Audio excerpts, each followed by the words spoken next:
Muted. Here today. All right, already having technical problems. There's the slide advance. Okay, sorry about that. Had the wrong screen activated. Norval did suggest that I have a picture of myself so that you felt that there was somebody really talking to you. And I'm backing it up. I'm actually wearing that suit and tie, but it's a little stuffy in my office with the door closed, so I did take off the jacket. But basically what you see there is what you get. And before we go too much further, a little commercial for my employer. VEDP, we consider ourselves to be Virginia's Business Welcome Center. We're the first point of contact for companies who are looking to locate to Virginia. We also view ourselves as a global gateway for Virginia companies. Our export programs help Virginia companies access international markets.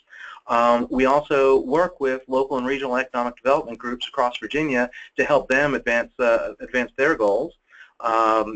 And finally, we view our work as generating revenue for Virginia. The companies that we work with, whether they're new to Virginia or they're existing companies in a competitive expansion, whenever we help a company grow in Virginia, we feel that that adds to the tax base. All right. After that fine commercial, I do have to say that the comments I'm going to make today are my own. They are not representative of VEDP. So let's move along. I like to start big when talking about the economy, and when you talk about the economy, GDP is about as big as it gets. Gross domestic product, the outlook for the next 2 years, for this year and for next year, we expect the economy to grow at 2.3% in 2017 and at 2.4% in 2018, which is about the same growth rate as seen in 2014. Now, an interesting point is that when you move to the consumption graph in the middle there, consumption accounts for about 70% of total GDP, and it's actually supposed to be weaker in 17. It's going to be the same in 17 to 16, but weaker in 18. And that always kind of worries me, again, because personal consumption, the goods and services we as individuals buy, accounts for so much of the economy. But when you move to the next graph, the next set of bars on the graph, business investment, which accounts for about 13% of GDP, it's supposed to go up in 17 and 18. So it looks like the forecast may be reasonable. But the overall picture here, though, is really that the U.S. economy continues to be in a period of slow growth, much the way that it's been since the recession ended and the expansion began in 2009.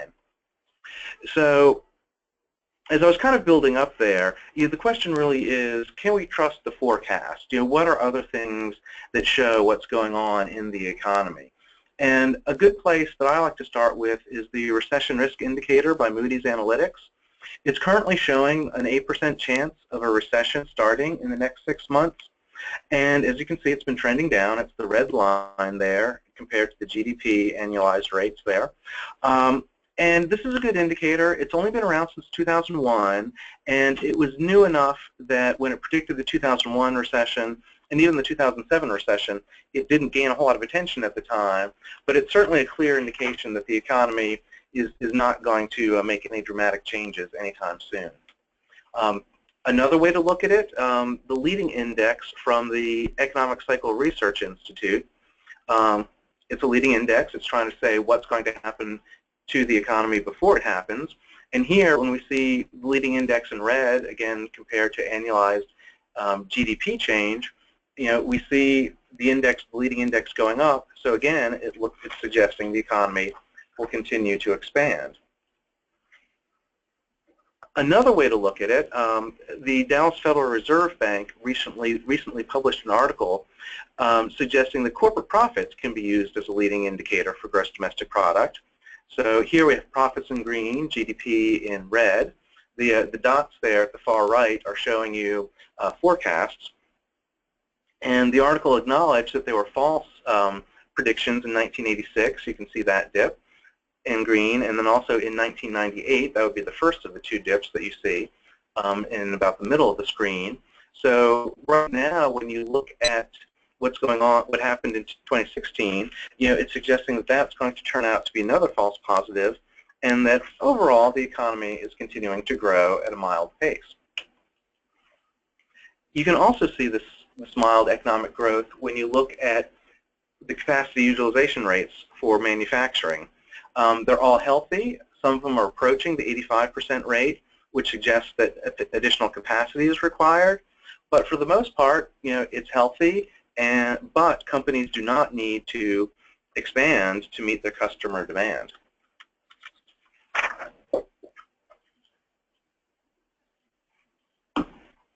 So, how else can we look at things?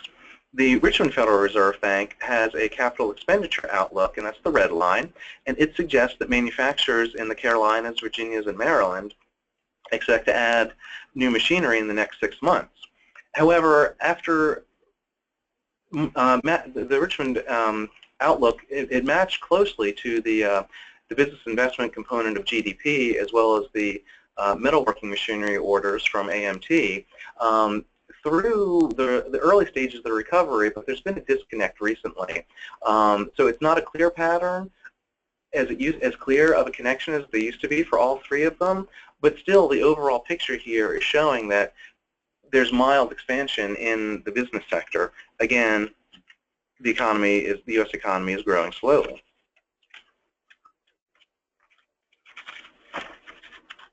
So all of the data I've talked about so far is monthly, if not quarterly, which is not the most timely. So I also look at some weekly data points that give me a more real-time idea of what's going on. I'm going to start with the first of the four of them, being new unemployment claims. These are people who have been laid off and filed for unemployment. That's the red line. As you can see, it's been dipping down lower and lower. The black line is a target based off of the historical relationship between new claims and total employment. And the basic story here is that most people should not be worried about losing their job. For the most part, the labor market is looking pretty solid. Another indicator I look at, and I'm sorry these dots have not shown as clearly as they normally do, but the dark lines are that's the index that we're shooting for. The red line is the Russell 3000. It's a broad stock market index, and that can be used as a proxy for business sentiment. So what we're seeing here is that the Russell 3000 is growing faster than its target, and therefore businesses are showing a level of confidence in the future. A place where I do see some problems, gets back into the whole consumer aspect of things. In retail sales, the Johnson Red Book Index, the annual growth of that index has been pretty slow recently, and in fact it's been below the two major inflation indicators, the Consumer Price Index, which is more commonly known, but the Federal Reserve Bank prefers to look at the Personal Consumption Expenditures Price Index, which is a component of the personal income reports. And what we're seeing here is that retail sales are growing more slowly than inflation. And what that suggests is that people are just buying to replace items that they have to replace on a regular basis, and they're not buying new goods, they're not increasing the amount of money they spend on goods and services. And the fourth indicator is the housing market.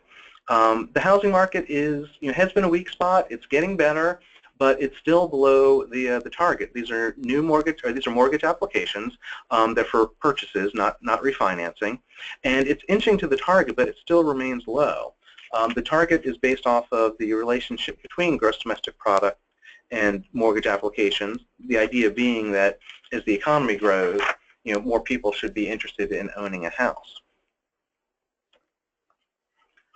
So, after all of that bad news, the question really remains, why are businesses, to rephrase the question, why are businesses upbeat but people are not? And there's several different ways that we can look at this. I'm going to start with the Manpower Labor Index, because I really feel that this is an incredibly cool graph for how it shows things really have changed, that businesses have really been operating differently since the recession. So you can see the last recession, when you look at the red line, that's the actual outlook itself. It came close to zero in about 2010. And what was going on at that time is that the green line, the percentage of companies who were laying off people went up. Not surprisingly, since it was the recession, the dark line, the percentage of companies who were laying off people, I'm sorry, the number of the percentage of companies who are increasing their level of employment went down. And to me, the most striking feature of this is the blue line. The percentage of companies who were not planning on changing their employment level went from 60% to over 70%, which is where it's hung out ever since. And so what we see here is that most people who are employed, their jobs are safe, but there are not enough people coming into the job market to really help boost the economy. And so we kind of end up in this standoff where companies are not investing in new equipment and new staff until there's a significant increase in demand for goods and services. But that increase in demand isn't going to happen until people feel confident enough to increase their level of consumption. And basically, really since the recession ended in 2009, we've been sitting here, people staring at companies and companies staring at people, and neither side is really, willing to take a chance and change their pattern in the expectation of stronger growth. And I really do feel ashamed that I keep talking about this, because I begin to worry, and I'm probably putting too much weight on myself. It really does concern me. What will it take to change this? And I hope I'm not reinforcing the vicious cycle that I view that we're in, where neither companies or businesses have the confidence to move forward. All right. So how else can I show to you kind of the underlying complexity of what's going on out there? Why are people concerned about the future? And unemployment is actually a really interesting way to look at it, because we're most familiar with standard unemployment definition, which is referred to as U3. That's the red line here. And that's the people who are without work but are actively looking for a job. And since the recession peaked at about 10, it's now gone down to a level of about 4.7%. And that's a pretty reasonable rate. You start getting in the neighborhood of 4% unemployment, and then you start worrying about, is the labor supply too tight? Are there enough available workers? But even though that's the common unemployment definition, there are other ones. U4 adds discouraged workers to the basic definition, and those are people who have not looked for work in the past 12 months because they think there are no jobs available for them. And on this graph, it's shown in the gold line. U5 adds marginally attached workers, those who have not looked for a job in the past 12 months but are available for work, and that's the green line. And the broadest definition of unemployment is U6, which adds those who are working part-time but would like full-time employment, and that's the blue line. Now, when we look at the difference between U3 and U6, the difference between them actually rose to 7 percentage points at the height of the recession, or the depth of the recession. It's now down to about 4.5 percentage points, which is still higher than the pre-recession difference of about 4 percentage points.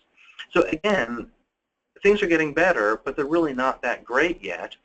And it really comes down to, there's still a lot of people out there who are not happy with their current employment situation.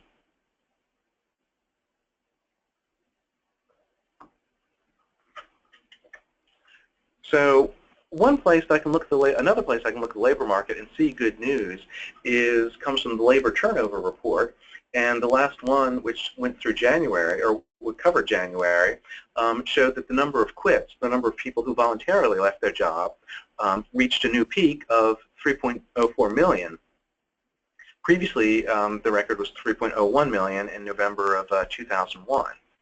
And for me, I find this a positive because it means that people are willing to leave a job because they view something that there's a better opportunity out there for them, be it another job at a different company, or is it entrepreneurship? Do they feel that now's the time to start that business they've always wanted to start? The green line, which is labeled Other, is where people who retire would show up. It's currently running at about 400,000 per month, And the interesting thing is that while there is a slight trend up in it when you go from, say, 2011 to 2015, so far the retirement of the baby boomers doesn't really seem to be registering as retirement. It could be the impact of the recession, but I don't have a good explanation of that.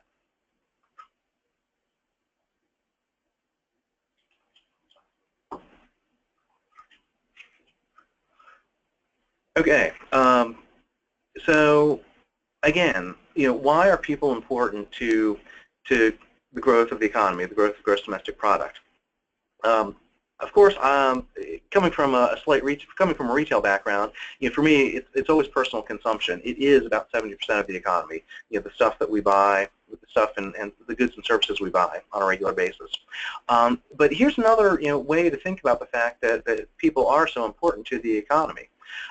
One of the simple ways to come up with an estimate of what GDP should be is to add together the change in productivity to the change in employment, which on this graph I've labeled as the implied GDP, and it's the gold line. Productivity is in red, employment's the dark line. And when you look at the actual annual change in GDP, it's pretty impressive for the very simple arithmetic that you can come up with a very decent idea of how the economy should be growing. And the whole point of this is that if employment growth is low, then GDP growth will have to be low, because if GDP, it can be approximated by employment plus productivity. Now, of course, one factor behind slower employment growth is automation. And since most of you have a manufacturing background, you certainly know that manufacturers are able to make more products with fewer people these days due to automation.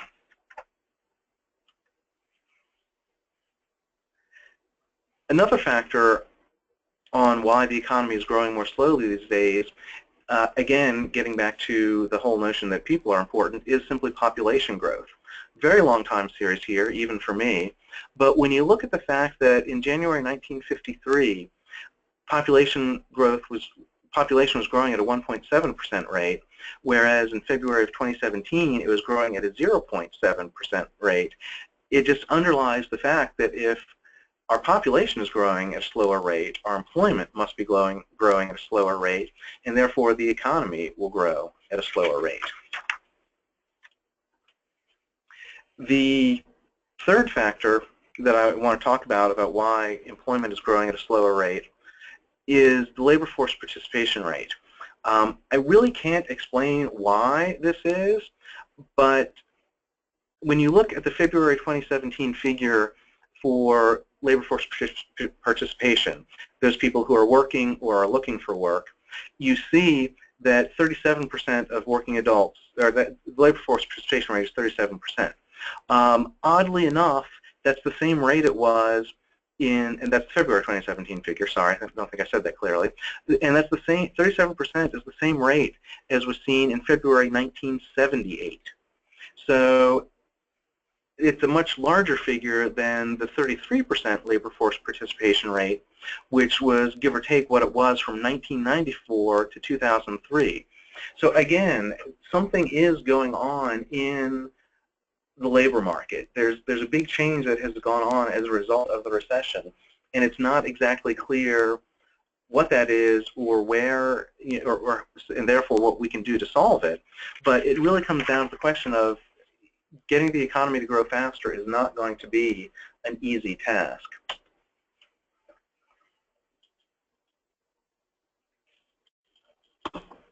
So, because I was worried that I may be turning you guys off from your lunch, or also that you may never want to talk to me again, I did want to talk a little bit about some of the trends that are going on in your areas. Thank you for being a group that covers 3 MSAs, because I have lots of data and I get to put things up. It's always a challenge when I'm speaking to really rural areas because the data gets squishier. But anyway, so what do we have here? Starting off with what's the employment outlook? Not surprisingly, for smaller metro areas, there's not a strong connection between the state trends or the national trends to the smaller areas. And that's typically because smaller changes have bigger impacts in smaller areas. So the loss of 500 jobs will not register very much in the Virginia employment. If a factory closes down and 500 jobs are lost, that won't really register in the Virginia employment data, but it will in a smaller metro area. So anyway, not surprisingly, we see some big changes here from year to year. Charlottesville had a good year in 2016, but growth should be a little bit slower in 17 and 18. Harrisonburg, that metro, not quite so good in 2016, but things will be stronger in 17 and stronger again in 2018. Stanton, unfortunately, seems to have lost employment in 2016, but should see some growth in 17 and again further growth in 18. Because I am kind of big on population and demographic trends these days, I wanted to bring in some data on population overall by age bracket, because when again, if we're talking about employment, we're talking about people who are of an age to work, but we also care about the people who will soon be entering the workforce. So here we have Virginia on the left, the Charlottesville MSA on the right, and that pattern will follow for the other two MSAs on the next slide. But some interesting things with the Virginia forecasts is that while overall Virginia is supposed to gain 263,000 people, the population will grow by 263,000 over the next 5 years. In some of the age brackets, in fact, some key age brackets, we're going to lose population. 20 to 29, 40 to 49, and 50 to 59 should all see smaller numbers of people in 5 years. Of those, the 20 to 29 I find the most worrisome, because those are people who should be beginning their career path, and the fact that those people are not going to be in Virginia possibly for their entire career, worries me. It's also kind of strange that people in the 40 to 49 and 50 to 59 age bracket would be leaving, because those are typically people who are settled in their career and should be hard to move. So those are, I can't quite explain what's going on, but that's what the forecasts are showing at the moment. Another interesting point is that the bulk of Virginia's population gain is going to come from the 60 to 69 and 70 plus age brackets.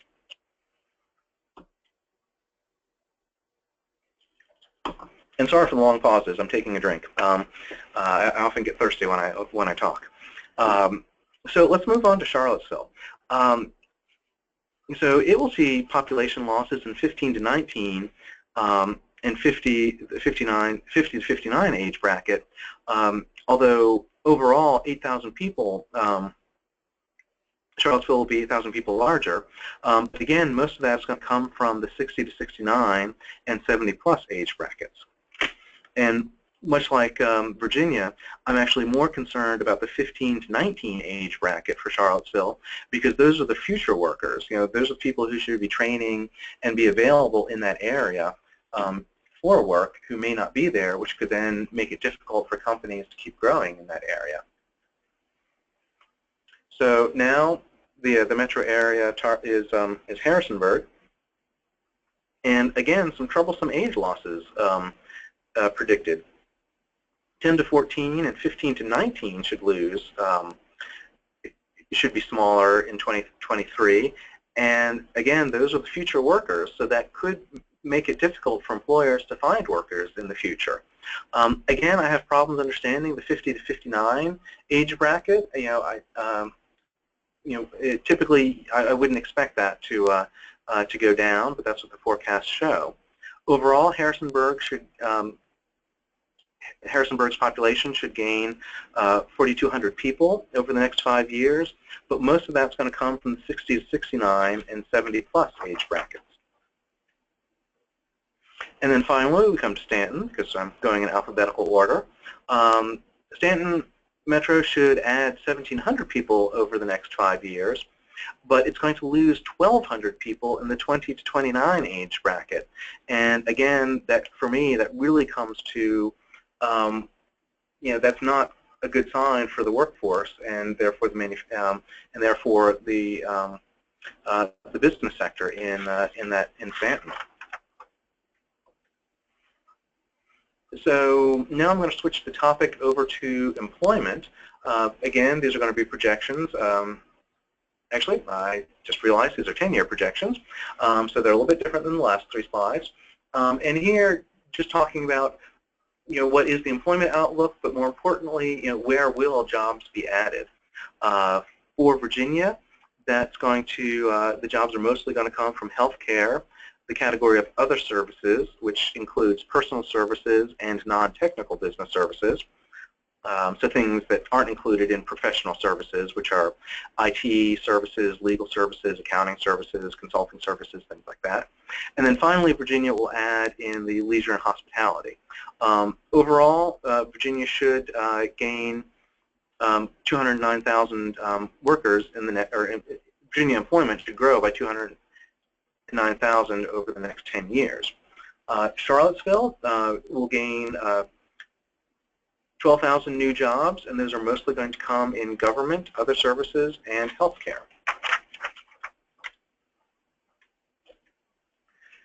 Moving on to Harrisonburg, its top 3 sectors are going to be healthcare, leisure and hospitality, and logistics. For me, again, given the types of companies that VEDP usually works with, I'm kind of concerned by the fact that manufacturing employment is expected to drop in the Harrisonburg metro area. Hopefully that's more an issue of automation than companies closing, but it's it's a concern. The Harrisonburg metro should gain 3,800 new workers in the next 10 years. And then here we have Stanton. It should see growth in healthcare, retail and wholesale trade, and manufacturing for a total gain of 2,500. All right. I'm fear that I spoke entirely too quickly for you, so I hope you have questions. I feel that I was at more of a loss than I expected to be the last time I did a webinar. It can be disconcerting to talk without an audience, at least for me. So this concludes my formal comments, but now would be a good time to hear the questions that may have come to mind while I was speed reading my presentation. Thank you, Brian. If anybody does have questions for Brian, you can either put them into the chat box or feel free to unmute your microphone or your phone and ask your question. But as soon as you've asked it, I'd like to ask you to go back on mute again, so that way we don't get a lot of background noise.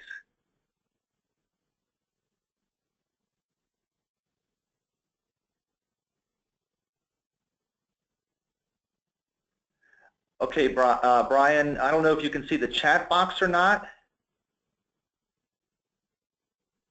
Mute myself. Sure, yeah, yes, I can see that. So what's the best way to track the economy as an amateur? Going back to the 4 weekly data points that I talked about earlier, I find those to be really useful. Now, some of them are definitely more accessible than others, but at a very broad level. I'm sorry, let me get my screens right here. At a very broad level, it's actually much easier to know what's going on in the economy now than it used to be. If I was going to pay attention to just one thing, the new unemployment claims data that comes out on Thursday mornings, that's probably the one thing that I would look at. That comes from the U.S. Department of Labor, the, let's see, what does ETA stand for? The Employment Training Administration.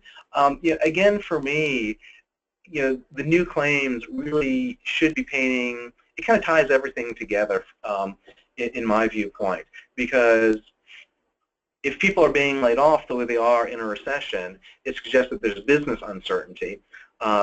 And the mere fact that they're being laid off suggests that the retail sector is going to suffer, because if you don't have a job, you're not going to be able to buy as much. So, So if you're going to track one data point, I would pay attention to that one. And the press releases come out, as I said, Thursday mornings, and you can sign up to receive those, and that would probably be a good one to watch. But overall, if you a subscription to the Wall Street Journal, their economic section is pretty robust and pretty even-handed too.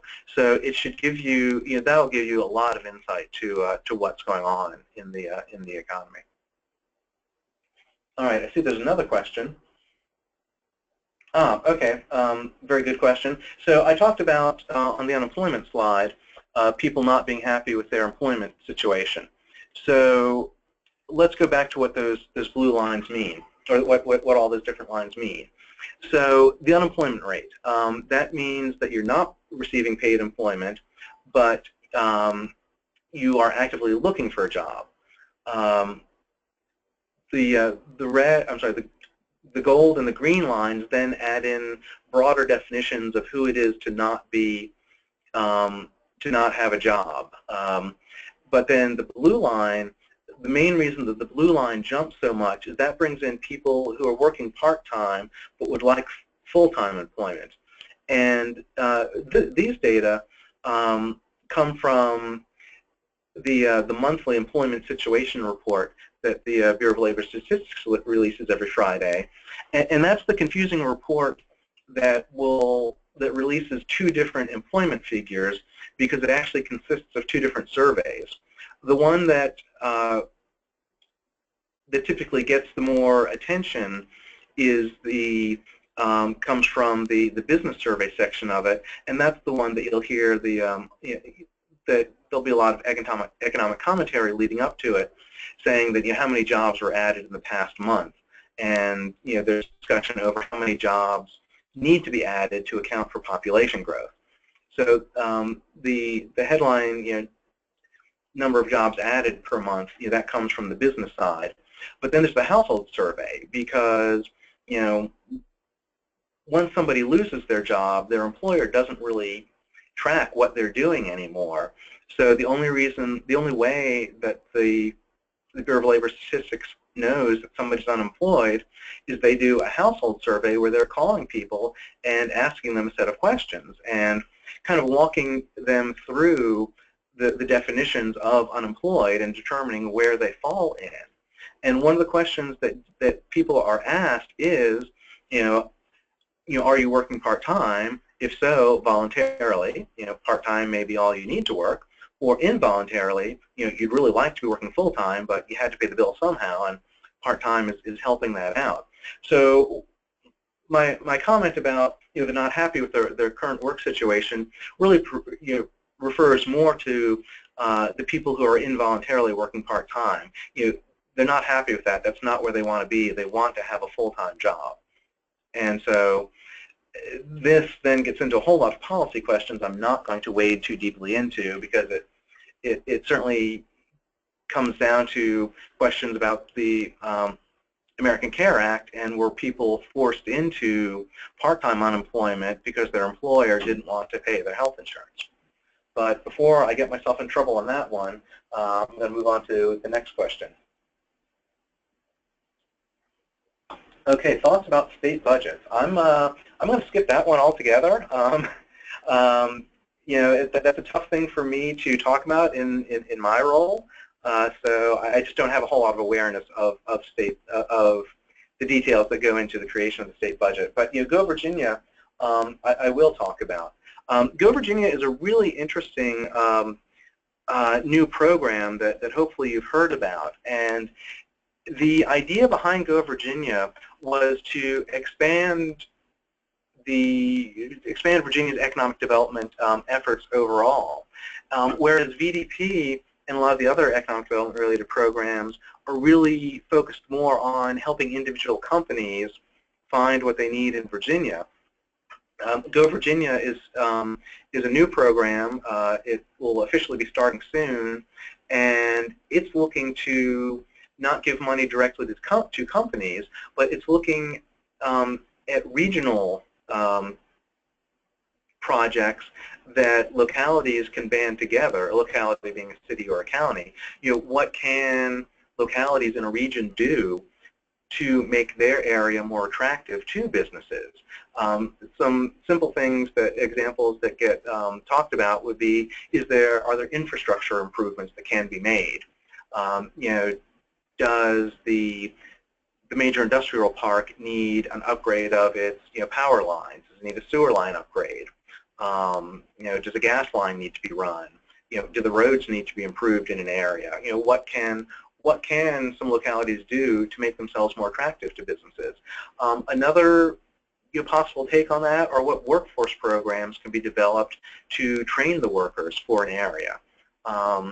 And Go Virginia really has a lot of potential, and I really hope it works out, because I think it broadens the discussion of what is economic development in Virginia.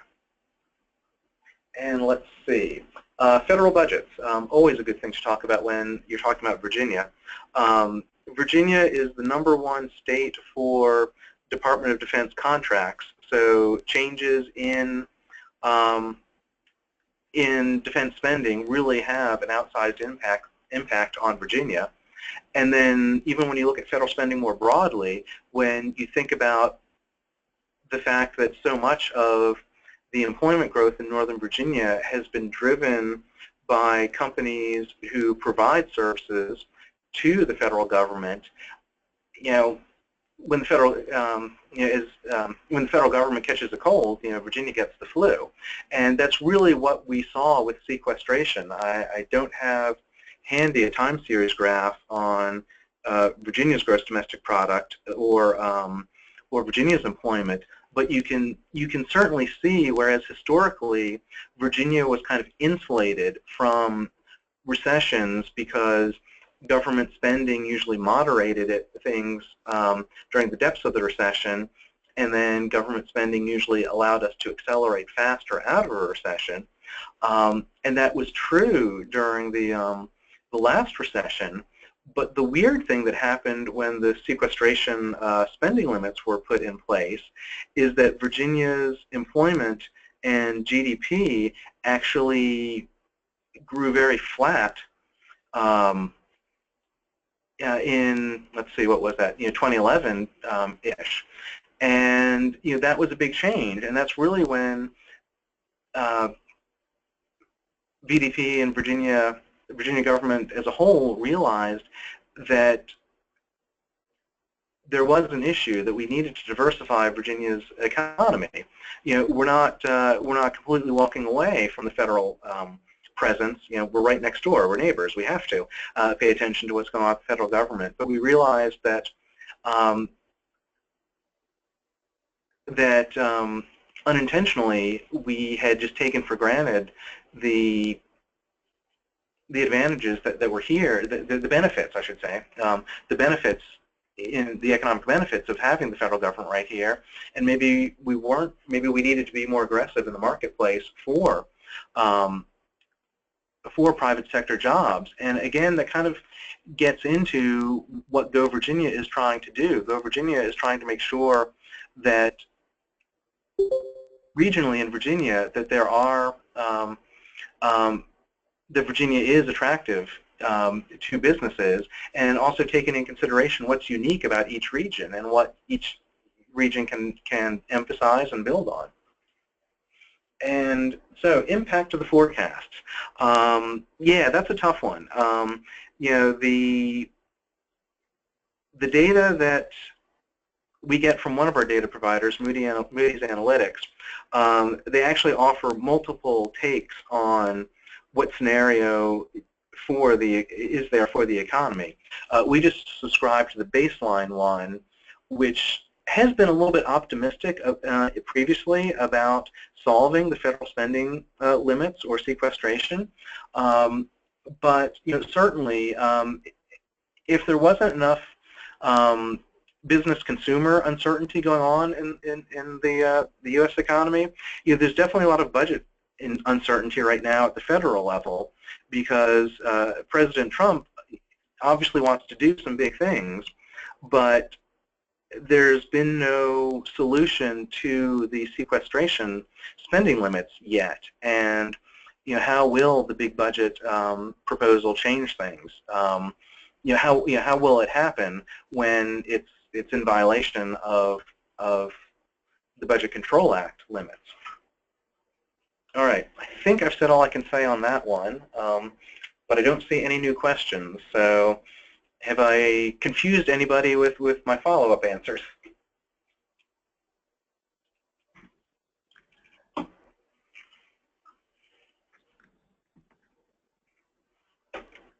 All right, well, I don't hear anybody, I don't see any other questions in the chat box. One person has said, thank you, good information. Interesting presentation, thank you. Thank you. You're welcome. I appreciate it. It's always good to talk to people, and unfortunately for me, I really do like the feedback from the audience, and this is what makes me uncomfortable with webinars, is that I just have no idea how you guys are reacting to what I'm saying. So thank you for the kind comments. Yeah, one thing I'd like to say too before I forget about this, if somebody came on for this today who did not log in and was able to view it, but just called in by phone or whatever and listened into it, send us an email so that we know that you're online, because I noticed that there's a couple of people on that are identified only by caller number with no name. So you may have registered for this, but I can't see you if you're on or not unless you actually come on the computer.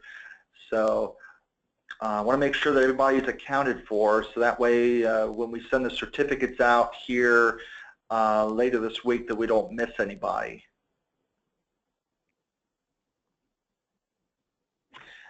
Before we go, just want to do one last quick reminder. The next webinar, as mentioned earlier, will be on Thursday, April the 13th. It'll be co-sponsored by ASQ Charlotte Section 1110, Conversations with Your Customers to Improve Your Organizational Knowledge Management by Cynthia Young, DBA. She's a knowledge manager at McKean Defense down in Hampton Roads. We do have a question.